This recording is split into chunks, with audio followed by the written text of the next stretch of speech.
watch your feelings versus what it's seeing, what you're seeing with your eyes or what you're hearing with your ears.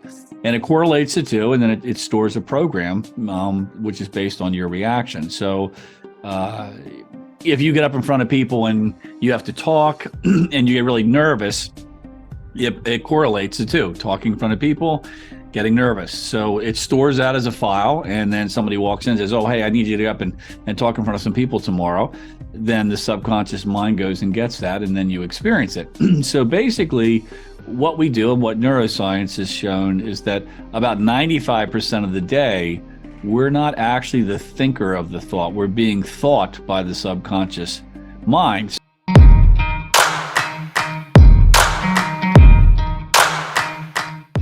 Welcome to the Elev8 podcast. I am your host and coach, Tyler Johnson. Thank you for tuning in. And whether you've tuned in to elevate your mindset, your game, or just your day, you're in the right place. My guest this episode is the host of the Practicing Mind podcast, as well as the CEO of the Practicing Mind Institute.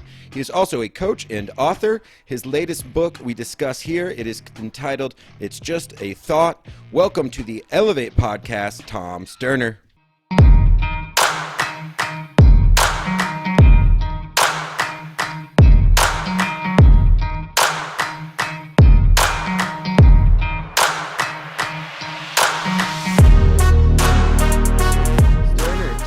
How are you doing today? I'm doing great. Great to be here. Well, listeners of this podcast probably know, like I was just telling you, I get jazzed to talk about thinking and thought. And your latest book, Just a Thought, one of the things that jumped out in looking into it, if we don't mind just jumping in, is this thinker of thoughts versus being the thought. What is that all about?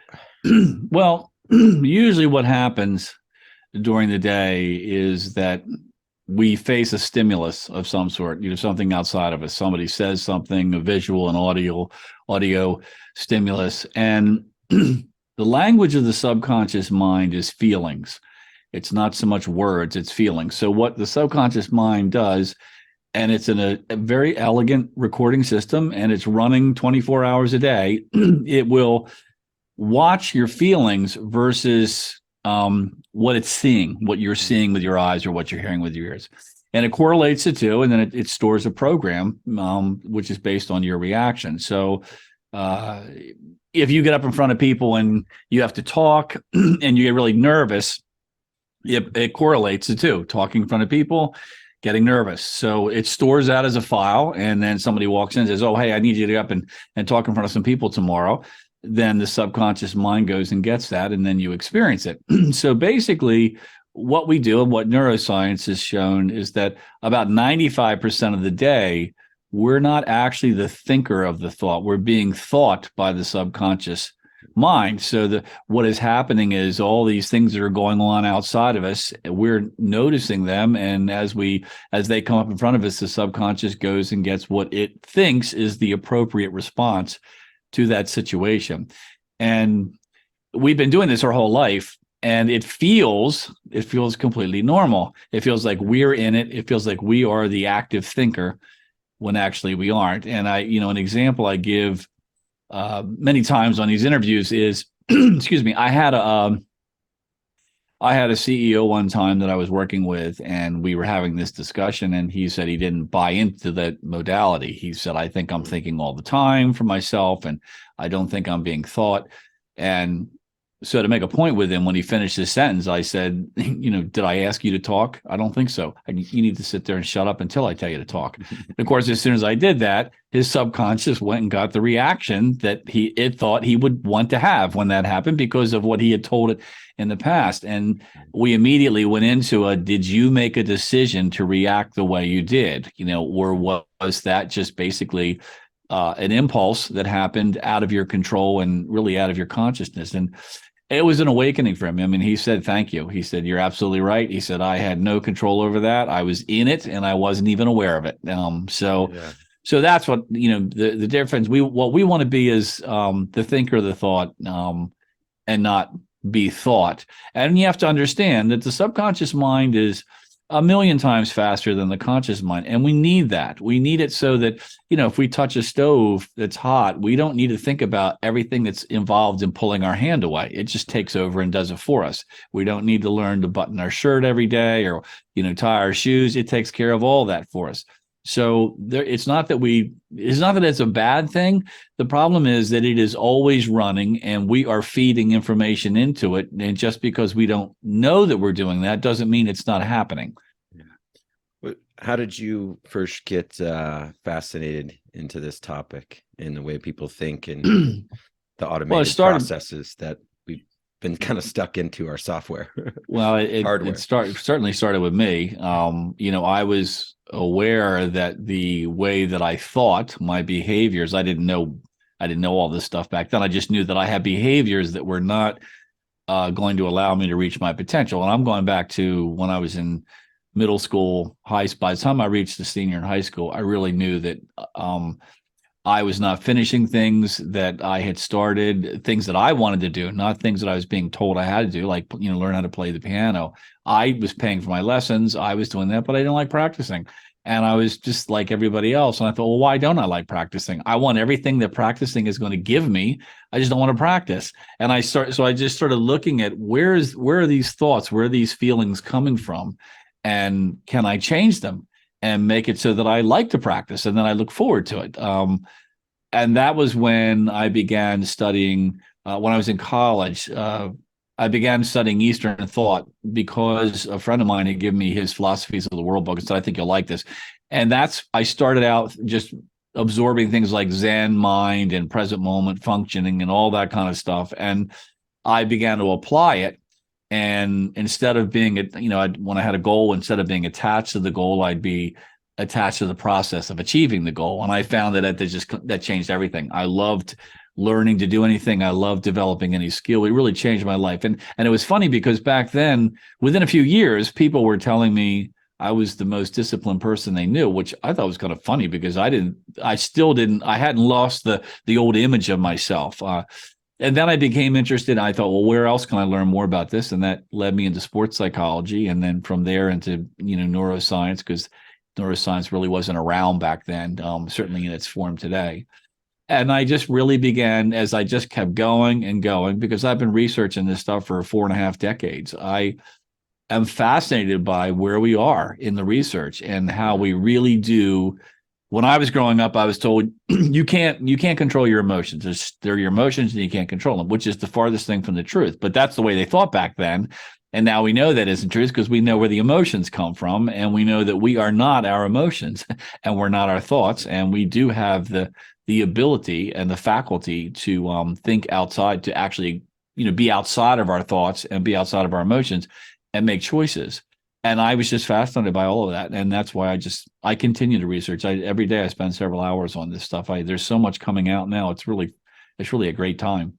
Yeah. I think when we kind of look at kind of neuroscience right now, it's still kind of in its infancy, where we're just trying to, when you look at compared to other sciences and things with the body, as you look at some of the most recent stuff, what sticks out as some of maybe the more fascinating or made you want to dive well, I think that I think heart math, which is relatively young, only about 3.5 decades into the research. But if you look at it, we used to think that the heart was like this 2-pound muscle that just, compressed and opened up and pumped blood through the body. And now we realize that that's about the farthest thing from the truth. The neurocardiologist found out, I'm thinking 15 to 20 years ago, that the heart has the equivalent of a brain.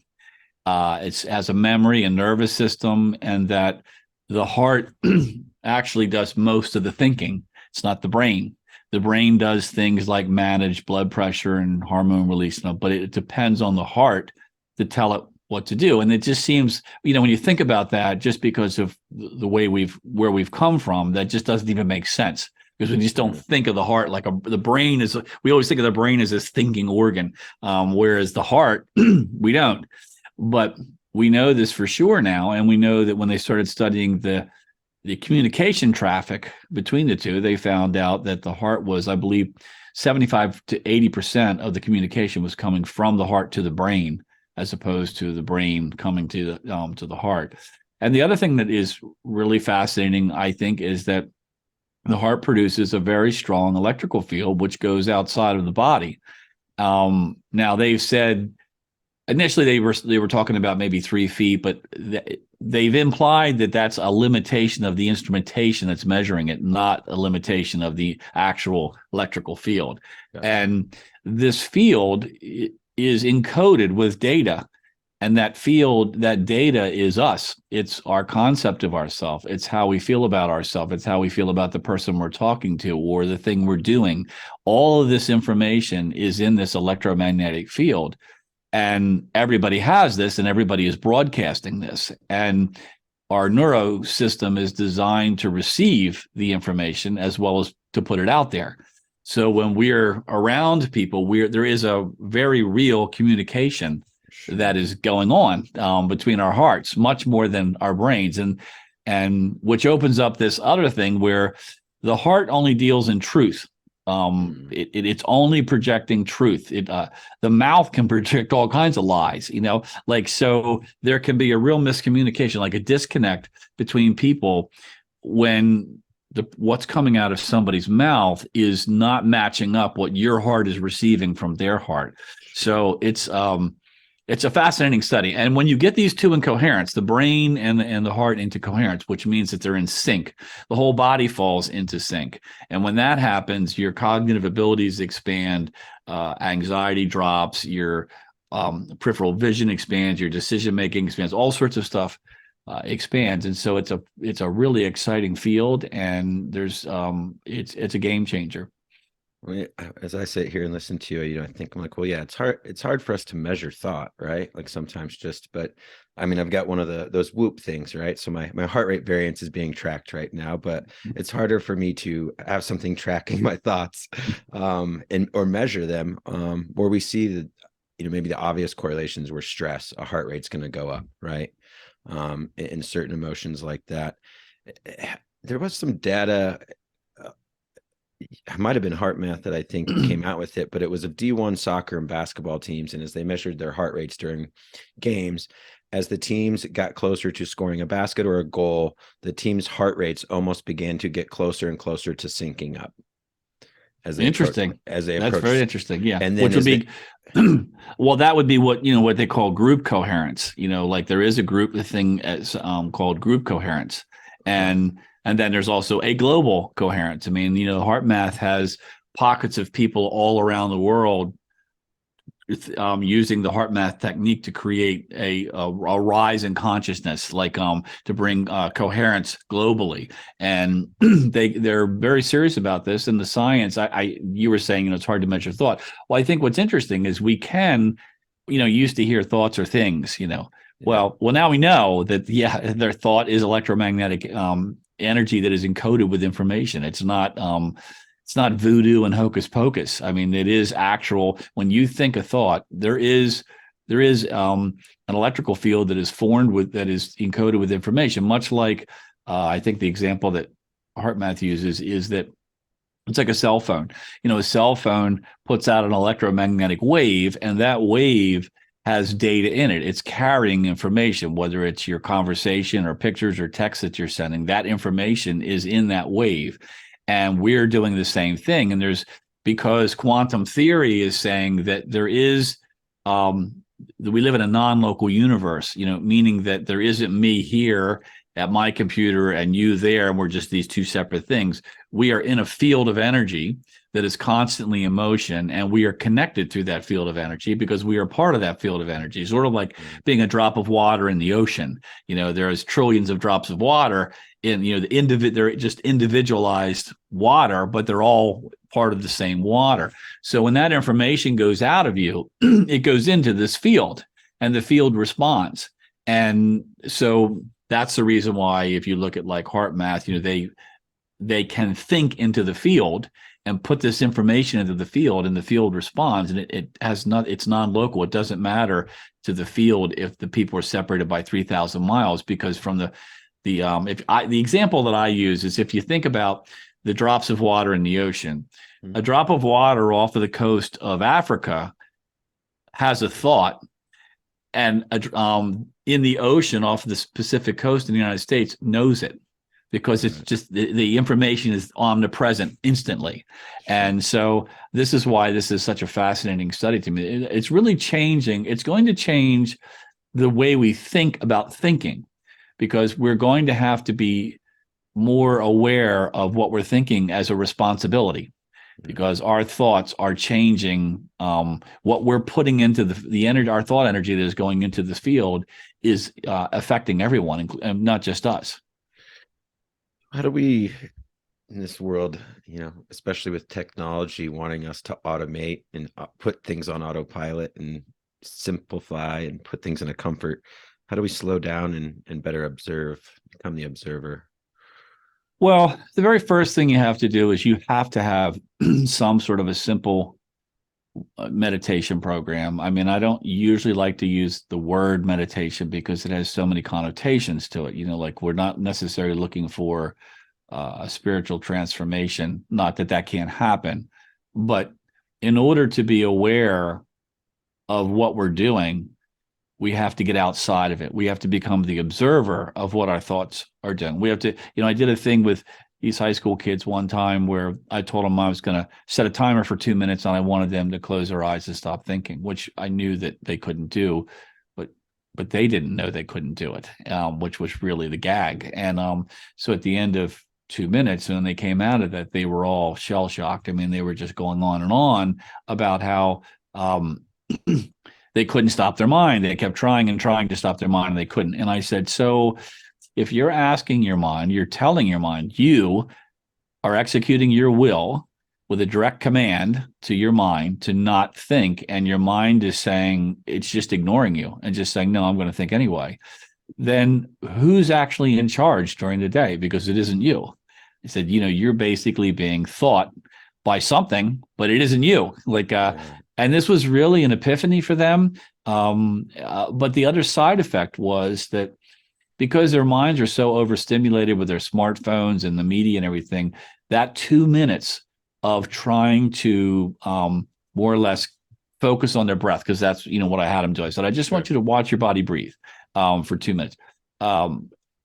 It was such an experience of thinned out thinking that they were very, very attracted to that, because they had never experienced that before. They're just so used to all this activity in their mind.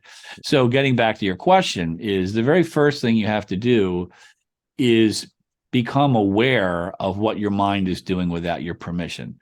That's how you escape from the stimulus that's outside of us, because the media is connected to us 24/7, and they want that because everything is designed. And even there's been people that have come out of Google that have said that this addiction to phones and everything was intentional. It was designed and it was thought out and it was intentional, and we're about 12 years into it now. And when you have somebody's attention, you have them.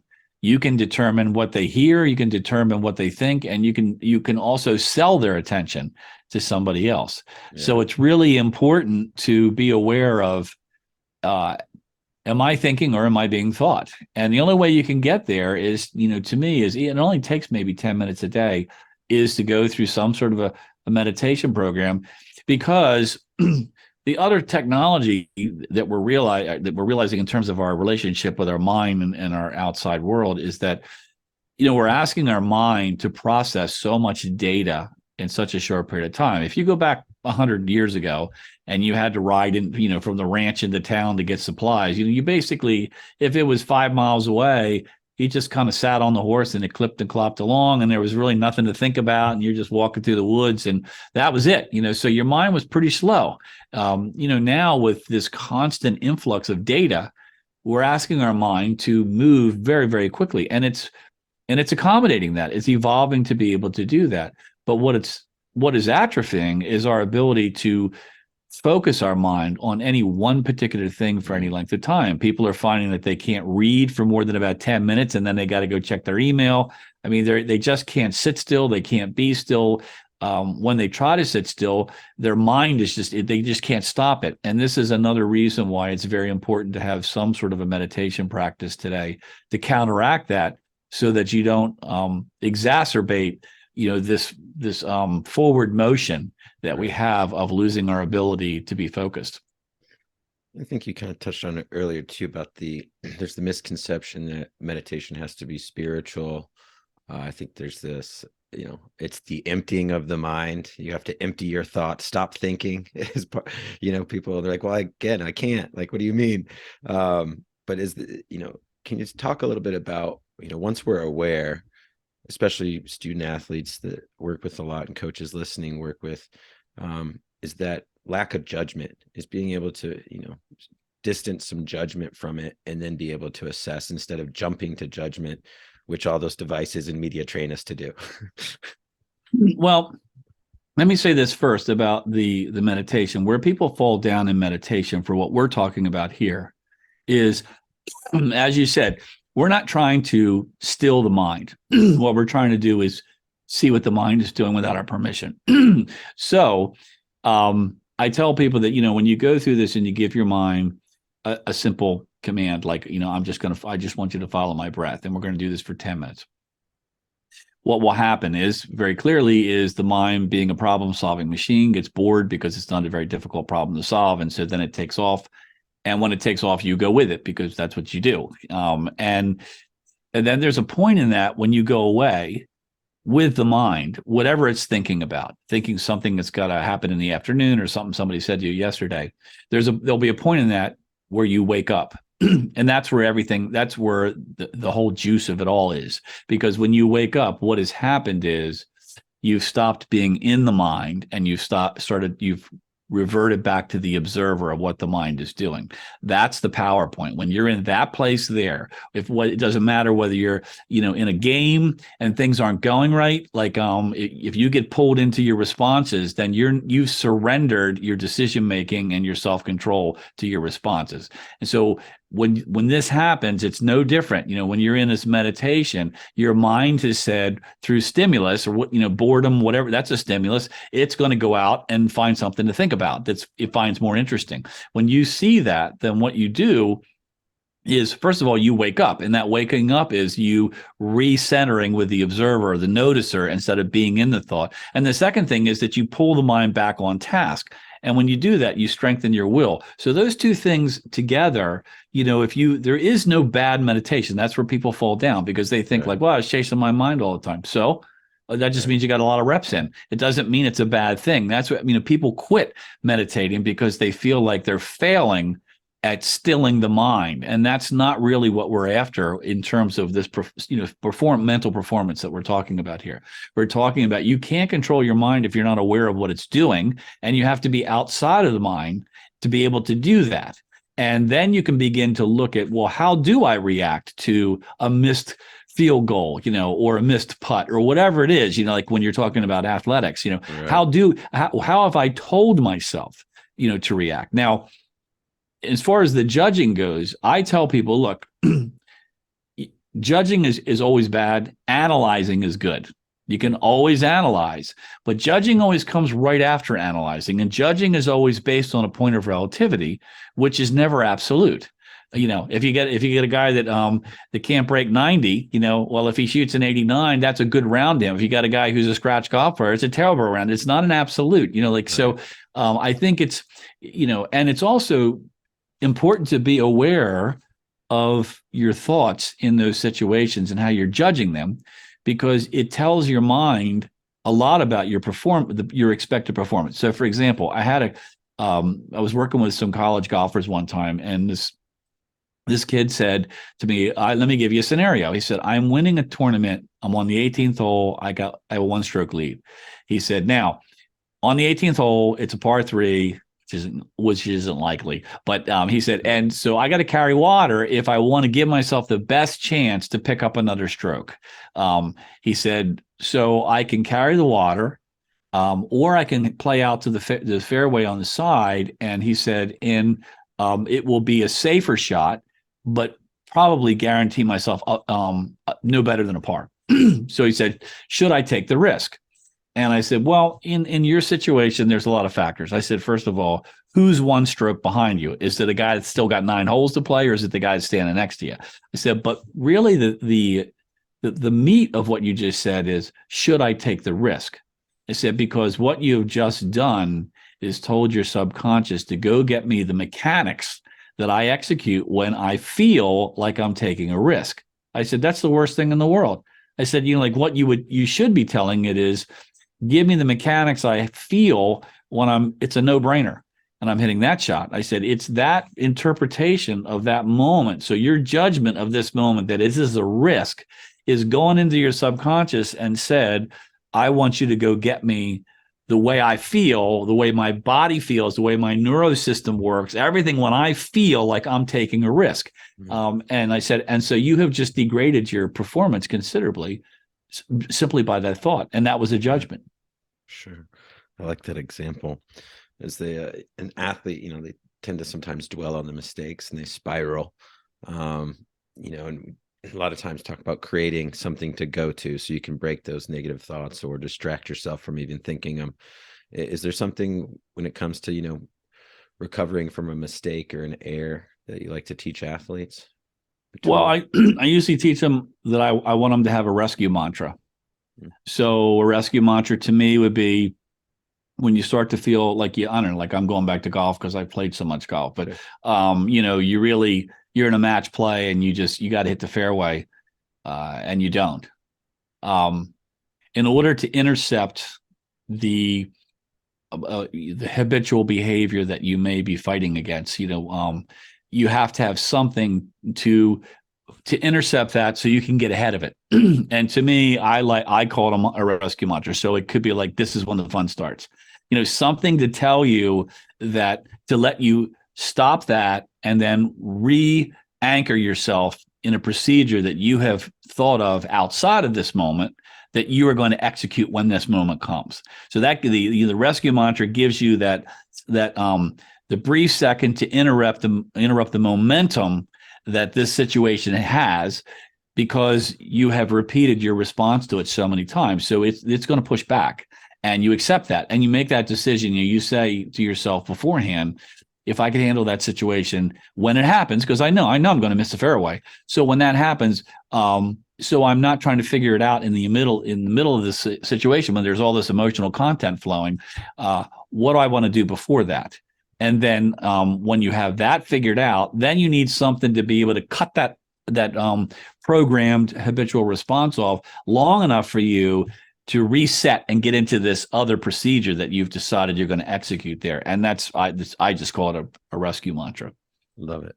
You've a lot of different little skills have come up as we start breaking down the brain here. But one of the things I know you also talk about in the book is everything in life is a skill. And I think as you start to, like you said, we're going to start thinking differently about how we are thinking. Right. That starts to create some new maybe awareness of skills that we weren't even tapping into. Talk about that a little bit. Everything in life is a skill. Well, everything in life is a skill, whether, learning to walk, learning to feed yourself, to dress yourself, learning to be in a relationship, learning to run a company. They're all skills. Everything is a skill, and everything that you do, you start out in a place of zero skill.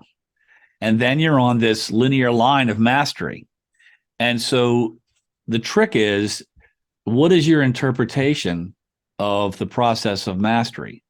If you become, and we know this, everybody knows this at this point, you need the goal to know where to aim your energy. But if you become attached to the goal, you become at war with the process of achieving it, because the goal, it's a misuse of the goal. The goal becomes a constant reminder that you're not there yet.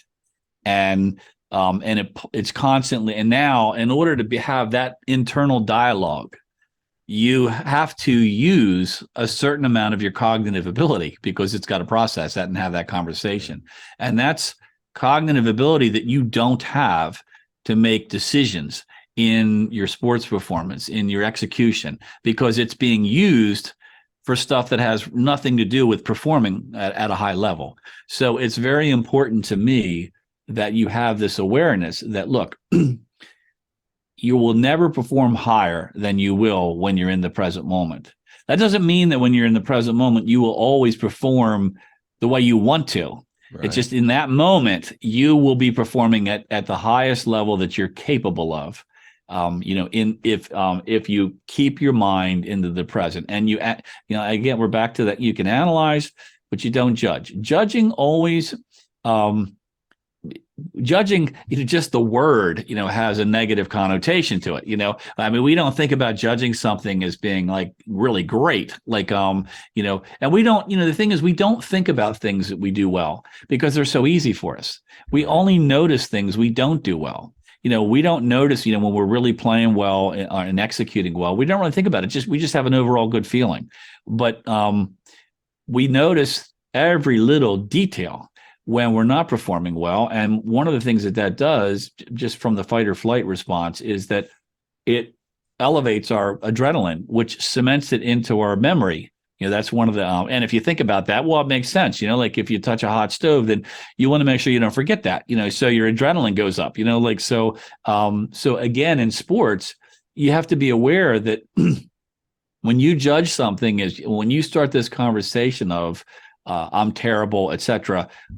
All you're doing is installing programming that is going to bite you. When you come back. I had a girl who was a college volleyball player one time, and she was going into her junior year, and she had an attitude. She was so hard on herself that the coach said either fix it or get off the team, because she was becoming a distraction to everybody else. And I asked her, I said, when you came onto the team, what was your thoughts about the upperclassmen? She said, well, I thought they were really good. I said, well, what do you think the kid on the bench is thinking about you? When they're sitting there and you're like going into your junior year and you have this experience that they don't have. Do you think that they're intimidated, by you? Because this is one of the things she struggled with, because she felt like everybody on the team was judging her if she missed a serve or something like that. And I said, I think you'll find that they just look at it as a team. They all make mistakes. It's like I had an 8-year-old boy one time who was scared to death to be on the first tee in golf. And I said, why? He said, well, I'm afraid I'm going to make a mistake. And I said, well, how do you feel when somebody else in the foursome makes a mistake? And he goes, I feel bad for him. I said, so why don't you think they feel bad for you? I said, let me ask you something. Do you feel the same when you get on about the fourth hole? And he said, no, it's gone. I said, well, why do you think that is? He goes, I don't know. I said, well, it's probably because everybody in your group has hit bad shots, and you realize they're any different than you. And then so you just relax because you feel like they don't have a perfect game either. So anyway, judging to me is a dead end. It's a dead end street, and it always brings. It takes a certain amount of thinking to process that, and it's thinking that takes away what you have access to when you need it most. Yeah, I heard a quote recently. It was something like, most people don't know themselves very well, so why are we caring so much what they think about us? Well, there was this Scotty Scheffler said, well, and I thought this was great. The world number one golfer, he said, what they think of me is none of my business. Yeah, I think that's what's something I'm like, a lot of it isn't, right? When you make it your business, you make it your problem. But right. I love, as we close up, one other thing I wanted to ask you is, when it comes to training the mind and rehearsing and visualization and imagery, what are is there techniques or ways that you like to coach that to kind of train the mind and anticipate the situations we might find ourselves in when it comes to performance? Yeah, I do. Like I said, one of the things, once you begin to be able to separate the couple things, when things go wrong, I ask, there's a chapter in one of the books, in my second book, Fully Engaged, where I was working with a young woman who was in golf. And when I met her, she said she was breaking state records. She was beating boys. She was a very, very good golfer. And she said, when I'm playing well, get out of my way. She said, but if I start to play poorly, she said, I just implode. And she said, and nothing I do seems to change that. And that was what she wanted me to work with her for. So she had a tournament that was about a year away, and it was a qualifier. She could move up and actually play as an amateur in a pro tournament. And so that was her big thing. And so I worked with her during the year. And then as it turned out, she was able to have a caddy during that round, which was very unusual for her age group. Sure. So she asked me if I would caddy for her, and I think she thought that would be somehow be an advantage. And I said, fine. So when I pulled up to the course and saw her on the driving range, I could see that she was trying not to make a mistake on the driving range. I could see that she was so nervous, that she was so attached to doing well and either winning the tournament or first or second place, third place. And I wasn't sure what to do. I thought, that may just go away when the nerves go away and she starts to play, because I'd seen her play so much during the year and she was so talented. But it didn't. We're going down the fairway and she's just hitting the ball. Everything is wrong. She's leaking the oil. It was terrible. And initially I thought, well, I don't want to correct this because she's paid me to help her to correct this. So let's see what she does with it. And she didn't. And by the time we got on about the fifth or sixth hole, I thought I got to step in here, because I felt like if I hadn't been there, she would have been using language that she didn't want to use because I was there. I mean, she was not, she just was really coming apart. And so as we were chasing down one of her errant shots, I asked her, I said, why did you ask me to work with you? And she said, because I wanted to learn how to deal with this situation. And I said, so how do you deal with this situation? And she said, Tom, I don't know. I have tried everything I know and nothing is working. I said, I think you're missing my point. In order to learn how to deal with this situation, you have to be in this situation. I said, this is where you're looking at this situation wrong. You're looking at this situation as an obstacle for you to get into a qualifier. I said, but let's just step back and look at this from another perspective. First of all, this is not going to determine, this is a one-day tournament. It's not going to determine whether you get a golf scholarship. It's not going to determine whether you become a pro. I said, none of those things are really going to be impacted by what your score is today. I said, it'll be forgotten. I said, but what this does offer you is the opportunity to be in the worst case scenario and to figure out a way to turn it around. I said, if you focus on that instead of if you just let go of winning the tournament and placing with it and just turn around and say, this is my opportunity to learn what I wanted to learn. I said, now you've got like 12 holes left to do it. And as soon as she did that, her swing came back. As soon as she let go of the thing, and then within 2 holes, I mean, she was just striping the ball, and all of her talent had come back, and everything that she had already proved to herself that she had came back. And I remember as we were walking up the 18th green, she was skipping, and she said, I would trade every trophy I won, every record I broke this year for the way I feel right now. She said, because I didn't think I had the ability to turn this around. And now I know it's not in control of me, that I do have the ability to turn it around.